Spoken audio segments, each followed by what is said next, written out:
Very good morning, students. So far we have understand the alternative approach. Now understand determination of equilibrium output when aggregate supply equal to aggregate demand. Right? According to the aggregate supply and aggregate demand approach, the equilibrium reached when aggregate demands equal aggregate supply, because at this level there is no tendency of for income and output to change. The equilibrium is where aggregate demand intersect 40-degree lines. The rise is output means rise in aggregate supply, and rise in income means rise in aggregate demand, means that is the income is increased, the expenditure also increased. Now the determination of equilibrium level of incomes, right? According to the Keynesian theories, equilibrium condition is generally stated in terms of aggregate demands and aggregate supply.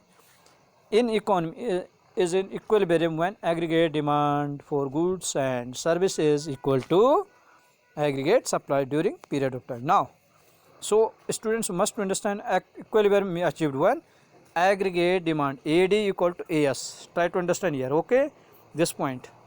Aggregate demand equal to aggregate supply. Now we know the aggregate demand is sum total of consumption and investment. Try to understand this one, right?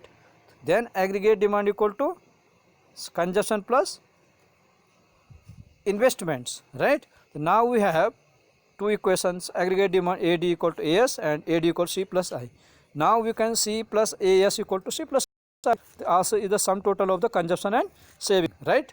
And AS C plus S we have 3. Now C plus I equal to C plus I, and we cut the C and C here, right? C to, you can cut here C, and consumption is cancels, there is no consumption.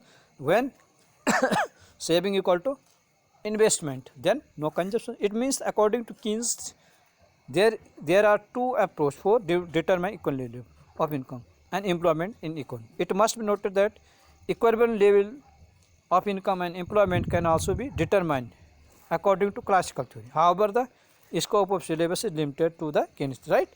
Before we proceed further, let us state that various assumptions made in determination of length, right?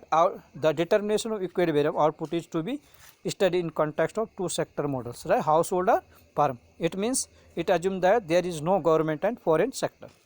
It assumes that investment expenditure is autonomous, means investment are not influenced by level of incomes. Price level assumed to remain constant. Equilibrium output is to be determined in context of short run, right? In this video, students will understand the equilibriums when aggregate demand equal to aggregate